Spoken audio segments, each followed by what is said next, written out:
Hi, I'm theciaellis and welcome to Grandma's Homestead.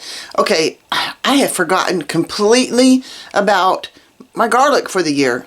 Some people do it like at the end of October. I think it makes a difference on what zone you're growing in and stuff, but most everybody, especially here in Oklahoma, get theirs done before Thanksgiving. It's the first week of December and I haven't done it yet. And I was going to do it yesterday, but the wind was strong enough and cold enough. I was like, I'm not doing it today. So we're going to brave it today. It's still beautiful. The sun is out and there's a little bit of a breeze. But I'm not a winter person. But we've got to get this done if I want some garlic for next year. And I'm going to show you a couple of the things that I've got going. That I haven't been to the vineyard and my projects out there in a long time to show it to you. So I think I'm going to show you a little bit what I got going there and some experiments I'm going to try with the garlic. Yeah, I know. And these are the big ones. That's my dog trying to come in the front door. These are big. So this is the elephant garlic. And I know they're technically not garlic. I don't care. They taste good. They're big. I like them. And that's what I'm going to plant. Alright, this is my garlic bed. And you can see where we obviously had already harvested it way back in June. So I need to clear this out, smooth it out some. And is that a garlic head right there? That might be. Huh, interesting. I want to get this smoothed out and get this ready to do garlic, and then I got some dressing stuff I want to put on it. What I had want to discuss with you though is this vineyard is almost, the vineyard itself is almost an acre, thereabouts. We had, I believe, 20 rows. I only have wire and stuff on the top end of it. And part of it is there's more topsoil up here. And if you look, and these have been here for years. We planted this vineyard in 08, I think. And the lower you get, the smaller the vines get. And then you get down here, and you got little bitty. Now these were planted a couple of years later, but we're still talking 13 years ago. And so I've got plans, but I just don't, I'm hoping to, the ones that have survived, dig them up and move them up to fill in some of the spaces that I have up here and maybe get this a little bit under control. But originally a plan I had is because the soil here was so bad that I was wanting to have different rows. Like, okay, I have the garlic here and I mixed them immediately, so that could, but so on this row it'd be kind of cool if I had a whole row between the grapevines of garlic. But I've got asparagus going down there, but it would be cool to have a row of garlic, a row of asparagus, a row of strawberries. And even on this one you can see this used to be a bed and there was a strawberry bed in there, but everything here gets neglected.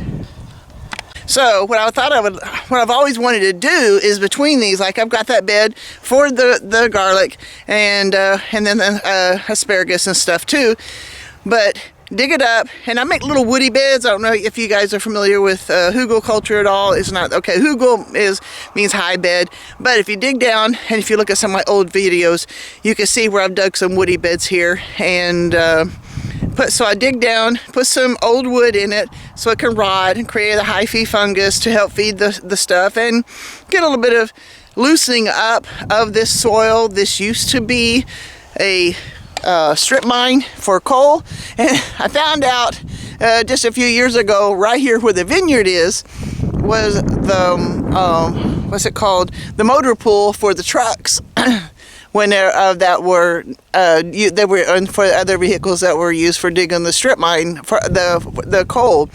So yeah, when we were digging and augering out the holes for the grapevines, every once in a while we come up with a grease rag, and we didn't know why we were coming up with these grease rags, and then we found out years later this was the motor pool for it. So obviously my soil here is not in the best condition, so I was hoping to do woody beds between them, have cool rows, because we already planted the grapevines. I can't do swales and plant in the swales into something that's already that's already straight and stuff. But I thought maybe I could dig these woody beds and produce better ground for the grapevines, and also have production between the grapevines, because for one thing, I did, every time I mowed, I'd have to go around and around and around each and every grapevine, and that's a real hassle, just to let you know.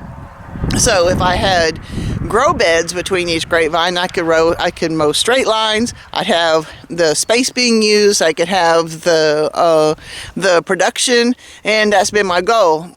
And I've kind of let that go for the last couple of years, and maybe I could start back up again. So let's get started with the garlic and get this bed ready and see if we can get some garlic into the ground. And while I'm working, and today, you always see me when I'm working on time-lapse and stuff, and I'm wearing earbuds. Today, I'm listening to Toolman Tim of I think it's called Toolman Tim's Radio Workshop, something like that. And today he's talking about goals for the year of 2024. So some of his stuff is really good, helps you figure some stuff out. He covers a gamut of subjects, and so and sometimes he has his wife Rebecca with him too, and you could tell that he really likes her. So I'm going to listen to him, and we're going to work on the garlic bed.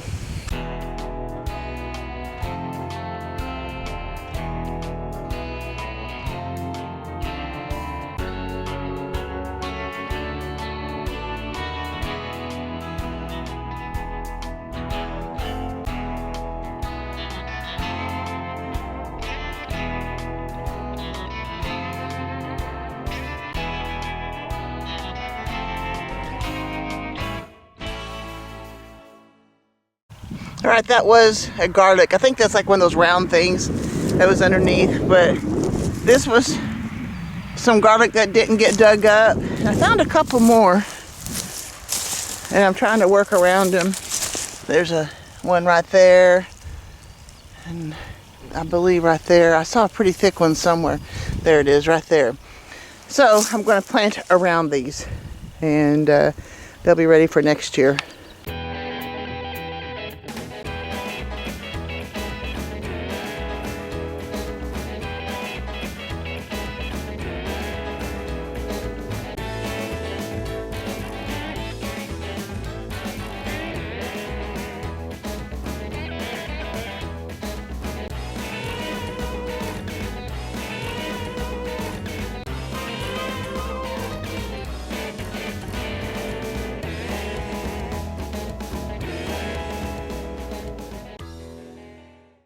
All right, here's my Roger Rabbit, and I still haven't found a girlfriend for him. And I have to admit, I've not been looking real hard, because as I'm going in to have surgery here in the next week or so, I needed to make sure that there's not that much more work for my family to do while I'm down. So maybe while I'm down, I could start the search for a girlfriend for Roger, and we could start having some meat rabbits here. But I got him some grass that he likes to munch on. But look at all this stuff that's falling down through here. And I think, oh, my shadow's in the way. I think the bucket got dumped here. That's why we got some on that side. But I've got rabbit poop and grass. And I'm going to shovel this up, and I'm going to put it over there with the garlic and spread that around. And then I'm going to put something besides a bucket underneath here to catch all this lovely stuff that we need for the rest of the property.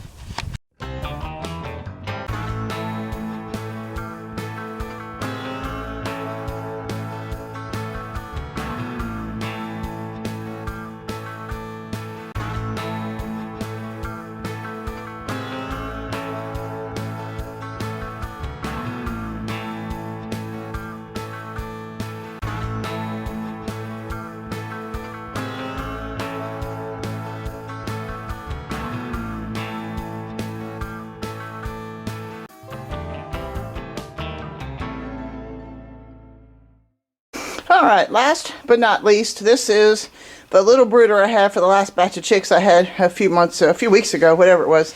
So I'm going to take this stuff out of it, and I will spray this on it. So it's going to have some chick poop in it, but mainly this is just wood debris or whatever, and a type of insulation. We don't need a lot of insulation for our garlic here in Northeast Oklahoma, but a little bit helps. So we'll put this on top of it and that'll be done.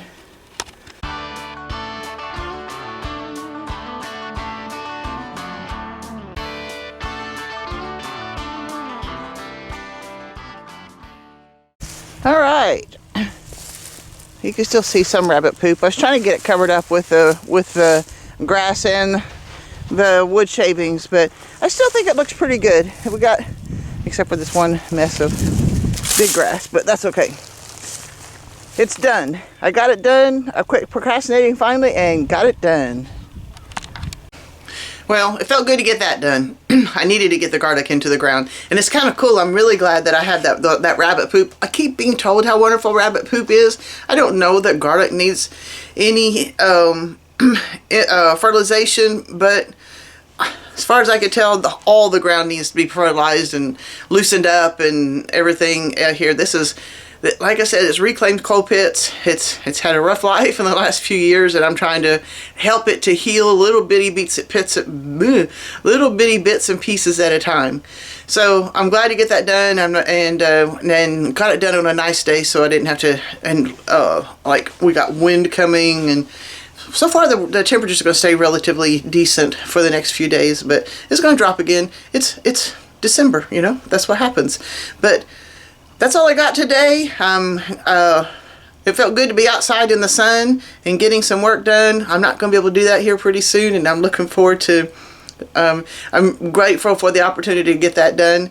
I'm not going to have a sunset for you tonight. We're going to go to Copan for the second game of the tournament, the Copan tournament, and I'll be out of town. Well, I'll be in Copan. So, all right, guys. I want to encourage you to find whatever it is that you want in life, regardless of your age, regardless of what you can and can't do. I mean, that's for you to decide truly. But honestly, assess: can you do it, or are you afraid? You know, are you wanting to get this stuff done, or are you gonna, or you are too lazy? I don't know, but do what you can. You're still living. You're still breathing. You're still here. And be the best you can for while you're here. God bless, guys. I'll see you next time.